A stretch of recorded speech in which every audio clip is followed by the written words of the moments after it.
Hi Clash Nation! Ako po si Kyle. Ako si Chloe. Andito po kami ngayon sa audience at supportahan po namin aming mga friends sa kanilang three-way battle. Actually, napanood namin and lahat sila sobrang pinaghandaan nila, sobrang gagaling nila lahat.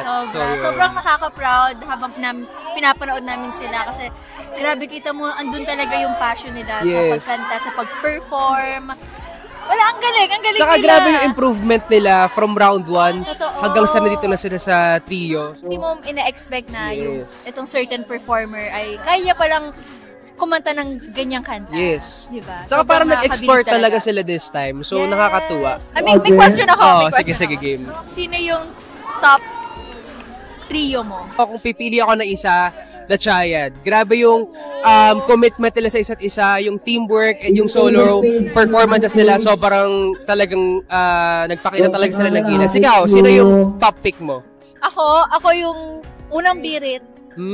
Kasi grabe, na-appreciate ko talaga yung iniba nila yung areglo ng Umagang Kay Ganda. Yes, at saka parang new flavor ba? Totoo. Yes. Tsaka, Anong flavor? Pili ko chocolate kasi sweet. Ay, tama. Ako, vanilla.